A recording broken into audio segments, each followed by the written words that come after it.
ሰበር ዜና አሜሪካ በቴህራን ላይ የኢኮኖሚ ማዕቀቦችን እንደምትጥል ስትገልጽ ኢራን በባህረ ሰላጤው የሚካሄዱ የነዳጅ ግብይቶችን እንደምታቋርጥ ተዘግቧል።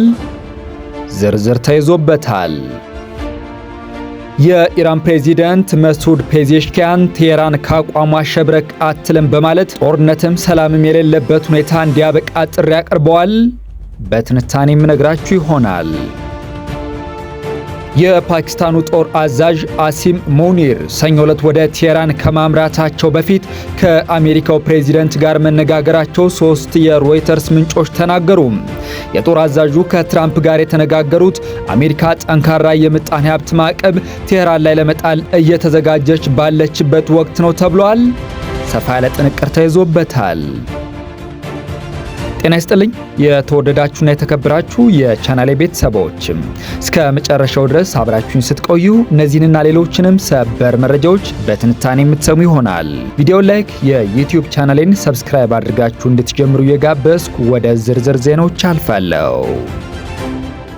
በቀዳሚነት አሜሪካ በቴህራን ላይ የኢኮኖሚ ማዕቀቦችን እንደምትጥል ስትገልጽ ኢራን በባህረ ሰላጤ የሚካሄዱ የነዳጅ ግብይቶችን ለማቋረጥ ዛተች። አሜሪካ የኢራን የንግድ አጋሮች ኢላማ ያደረጉ የኢኮኖሚ ማዕቀቦችን ሰኞ ዕለት ለመጣል ስትዘጋጅ እስካሁን ከተደረጉት ሁሉ እጅግ ከፍተኛው የፋይናንስ ጥቃት ብላ በጠራችው እርምጃ ኢራንን አስፈራርታለች። ኢራን በበኩሏ የምጣኔ ሀብት ጦርነቱ የሚቀጥል ከሆነ በባህረ ሰላጤ የሚካሄዱ የትኛውንም የነዳጅ ግብይቶች እንደምትዘጋ አስጠንቅቃለች። አሜሪካ አሁን ለመጣል እየተዘጋጀች ያለችው የኢኮኖሚ ማዕቀብ እስላማዊ አብዮቱ እንደ አውሮፓውያን አቆጣጠር በ1979 ከተመሰረተ ወዲህ አጋጥሞት የማያውቅ ነው ተብሏል። ቤሴንት በፋይናንሻል ታይምስ ላይ እሁድ ዕለት በታተመላቸው ጽሑፍ ላይ ሰኞ ማለዳ አንድ ወሳኝ የኢኮኖሚ ጥቃት ይጀመራል።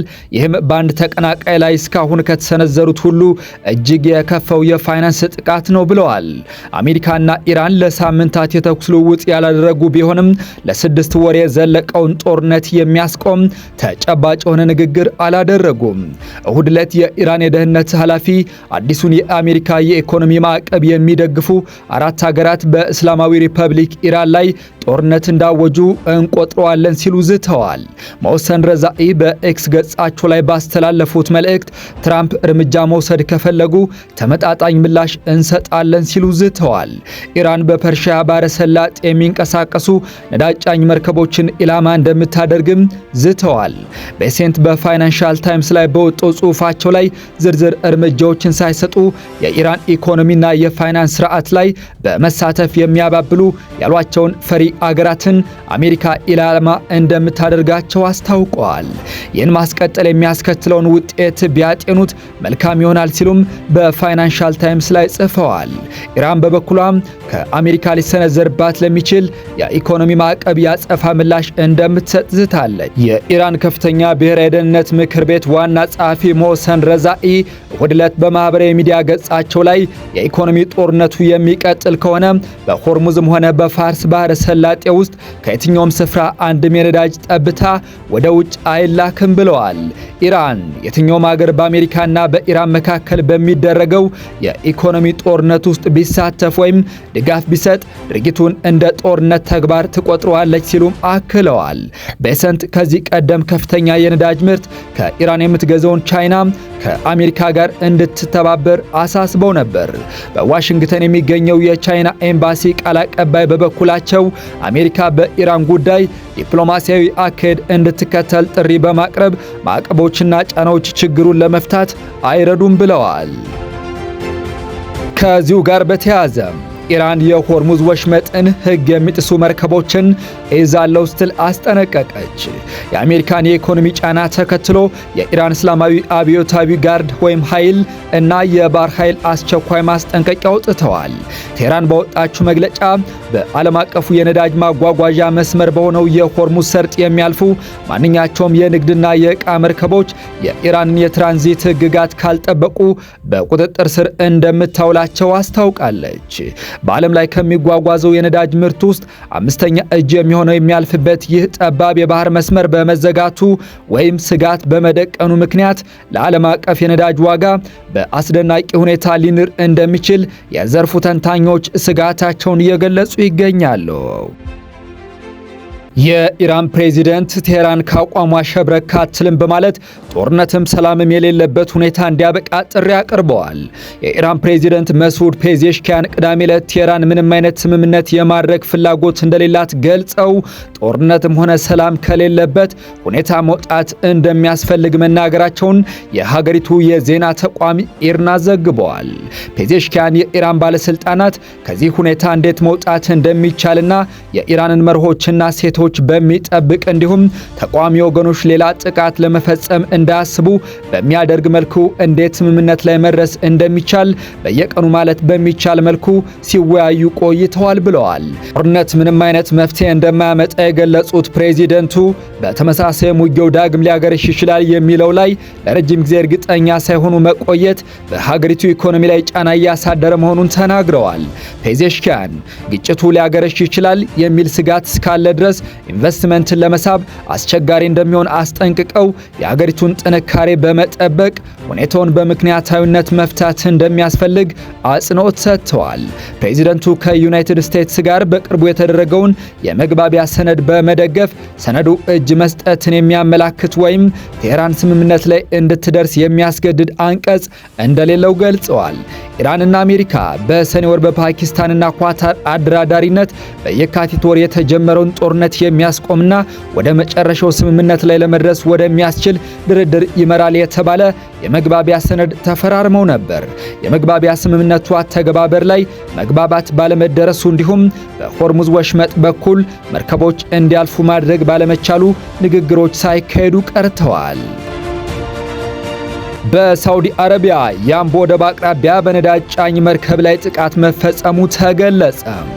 በቀይ ባህር የመርከብ መስመር ላይ ያለውን ውጥረት ይበልጥ ሊያባብስ የሚችል አዲስ የጸጥታ ስጋት መከሰቱ ተገልጿል።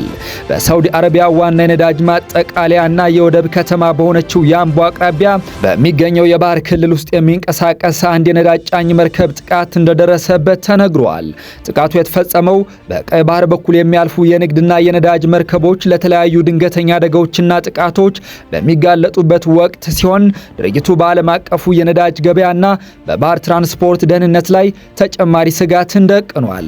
ጥቃቱን ያደረሰው አካል ማን እንደሆነና በመርከቧ ላይ የደረሰው ጉዳት መጠን ምን ያህል እንደሆነ የተሰጠ ዝርዝር መረጃ ባይኖርም የሳውዲ አረቢያ የባህር ኃይልና የጸጥታ አካላት በአካባቢው ያለውን ሁኔታ በቅርበት እየተከታተሉት እንደሚገኝ ታውቋል።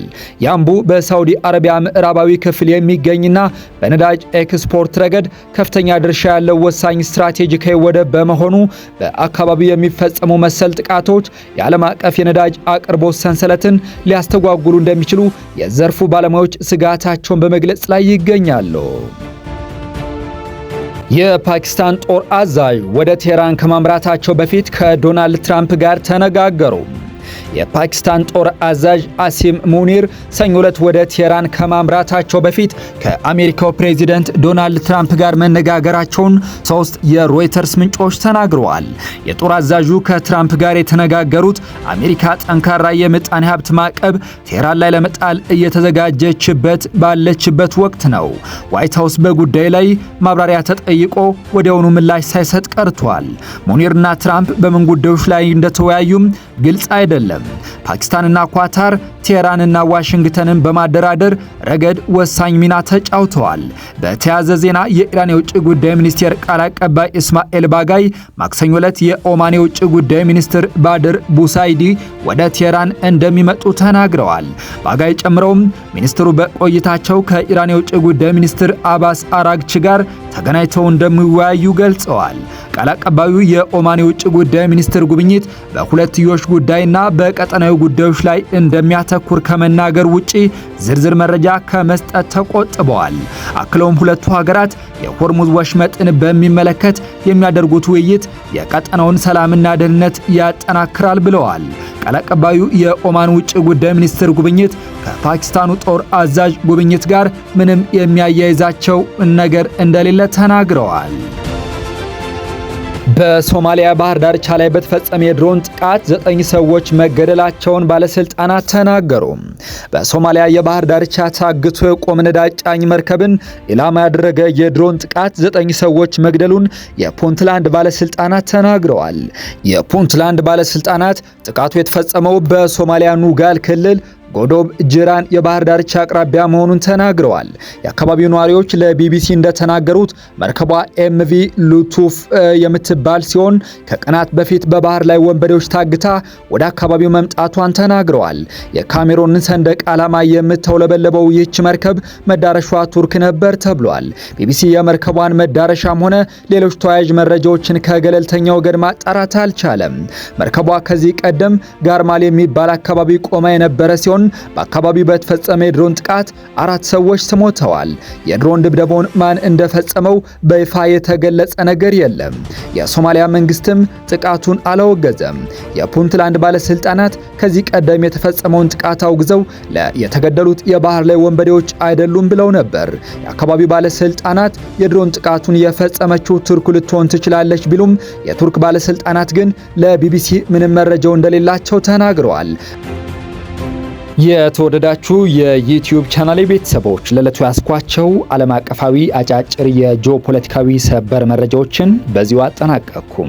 ቪዲዮ ላይክ፣ የዩቲዩብ ቻናሌን ሰብስክራይብ ያደረጋችሁ የሚዲያው አጋር ቤተሰብ ይሁኑ እያልኩ በያላችሁበት ሰላም እንድትቆዩ ተመኘው።